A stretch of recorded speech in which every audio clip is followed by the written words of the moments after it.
हमारी वायुसेना भारत से अच्छी है। हर हमेशा ट्रेडिशनली हिस्टोरिकली पाकिस्तान ने यही कहा कि हमारी वायुसेना है ना, वो भारत सरकार को किसी भी दिन या भारत को किसी दिन नाकों चने चबा देगी। तो अब क्या हुआ कि आपकी वायुसेना पर ही इस तरीके से प्रहार हुआ कि घंटों में आप समझ गए कि अब आप कुछ नहीं कर पाएंगे। एक बार और भारत अंदर घुसेगा तो आप कुछ बचेगा ही नहीं पाकिस्तान का। जो बात आपने अभी कही है ना कि अपनी वायुसेना को लेकर जिस तरीके का अहंकार कह लीजिए, गुमान कह लीजिए, उसको जो भारत ने मिट्टी में मिलाया है और पाकिस्तान के एयर डिफेंस को भारत ने जिस तरीके से तहस नहस करके रख दिया है और घर में घुसकर मतलब इंटरनेशनल बॉर्डर क्रॉस करके और पाकिस्तान का दिल जो पंजाब प्रांत माना जाता है वहां पर जो भारत की तरफ से वार किया गया है, जिस बात का जिक्र हम पहले कर रहे थे, जो भारत की तरफ से भी पहले रिस्पॉन्स से ही अपने कहा जा रहा था और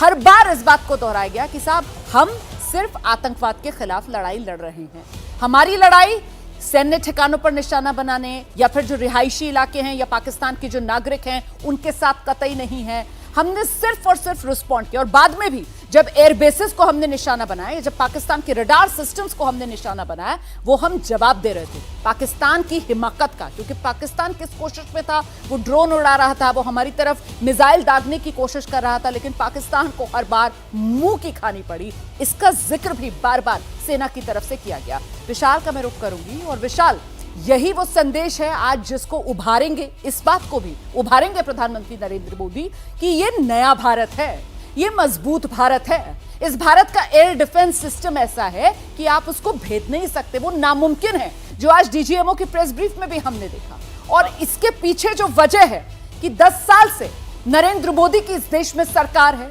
जिसने सैन्य खरीद के अंदर चाहे भ्रष्टाचार हो उसको खत्म किया, जो पारदर्शिता है वो सरकार लेकर आई, जो सैन्य उपकरण की खरीद है उसमें देशहित को ऊपर रखा गया, किसी दबाव किसी के आगे हमको झुकना नहीं। S-400 की खरीद के समय हमने देखा कितनी कोशिशें अमेरिका की तरफ से की गई, लेकिन हमने देशहित सर्वोपरि और साथ ही साथ वो जो स्वदेशी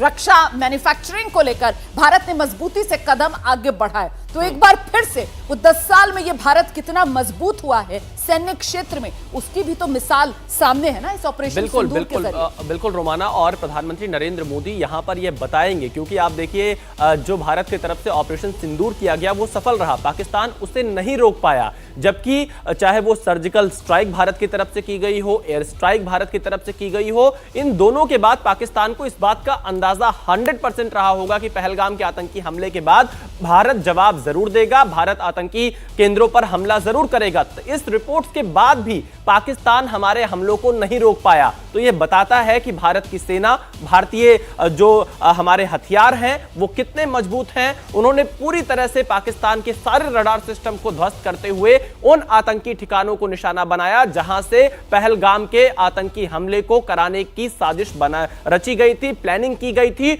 उन केंद्रों को पूरी तरह से नष्ट कर दिया। न सिर्फ पहलगाम, इससे पहले आप देखिए चाहे वो IC-814 के जो गुनहगार रहे हो, जो उनसे जुड़े हुए लोग थे, या फिर और जो आतंकी हमले भारत में कराए गए थे उनसे संबंधित जो आतंकवादी पाकिस्तान जिन्हें बचाकर रखता था, उन केंद्रों पर भारत ने हमला किया। तो बड़ी बात यही है कि पाकिस्तान को इस बात का अंदाजा रहा होगा कि सर्जिकल स्ट्राइक और एयर स्ट्राइक के बाद अब भारत कुछ ना कुछ जरूर करेगा, लेकिन उसके बावजूद भी पाकिस्तान हमारे किसी हमले को नहीं रोक पाया। हमारे 9 के 9 जो टारगेट्स थे वो सफल रहे थे 6 और 7 मई की रात। यह भारत की बहुत बड़ी उपलब्धि थी, जिसके बाद से पाकिस्तान पूरी तरह से बौखला गया और आतंकवादियों का दबाव पाकिस्तान के ऊपर इतना ज्यादा था कि पाकिस्तान ने भारत के सैन्य ठिकानों को, रिहायशी इलाकों को निशाना बनाने का प्रयास किया। तो भारत ने जवाबी कार्रवाई ऐसी की कि पाकिस्तान इसे आने वाले कई सालों तक याद रखेगा, क्योंकि पाकिस्तान के जो एयर बेस है वहां तक भारत पहुंच गया और उनका एयर डिफेंस जो सिस्टम था वो कुछ नहीं कर पाया। रावलपिंडी में पाकिस्तान के सेना के हेडक्वार्टर तक हमारी सेना की धमक सुनाई पड़ गई, पाकिस्तान कुछ नहीं कर पाया। तो पाकिस्तान समझ गया कि यह भारत बिल्कुल या बदले के मूड में है। जैसी कार्रवाई पाकिस्तान की तरफ से होगी उससे जबरदस्त जवाब भारत की तरफ से दिया जाएगा। रोमाना, एक जो बात और हम अपने दर्शकों को बताना चाहेंगे, 9 मई की रात जब अमेरिका के उपराष्ट्रपति जेडी वैंस ने प्रधानमंत्री मोदी से बात की, तो जेडी वैंस ने कहा ऐसी सूचना है कि अब ये जो लड़ाई चल रही है, जो ये तनाव है, ये और ज्यादा बढ़ सकता है। तो प्रधानमंत्री मोदी ने जो जवाब दिया, हालांकि सूत्रों के हवाले से जानकारी है, कोई आधिकारिक पुष्टि नहीं है, पीएम मोदी ने कहा कि अगर पाकिस्तान ने कुछ भी किया तो इस बार हमारा हमला विनाशकारी होगा, बहुत विध्वंसक होगा। यानी कि अमेरिका को भी बता दिया गया था कि पाकिस्तान अगर कोई कार्रवाई करेगा तो उसे हम जबरदस्त जवाब देंगे। और अगले दिन मतलब वही 3 शब्द ना विशाल, वी विल हिट,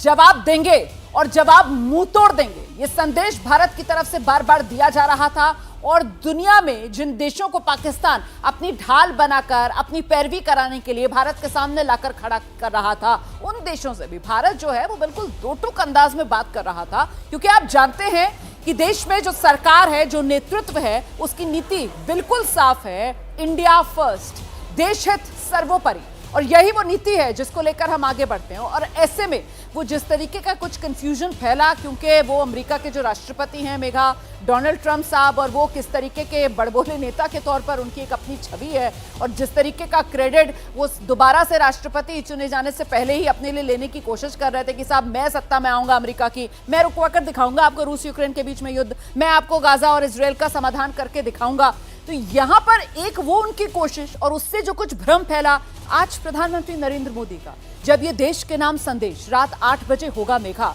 तो कुल मिलाकर जो कुछ हुआ इस ऑपरेशन सिंदूर के दौरान और जिस तरीके से पाकिस्तान घुटनों पर आया और भारत ने अब आगे के लिए जो नीति अपनाई, उसकी आप कह सकते हैं कि एक इनसाइड स्टोरी होगी जो प्रधानमंत्री देश के साथ साझा करेंगे। मेघा,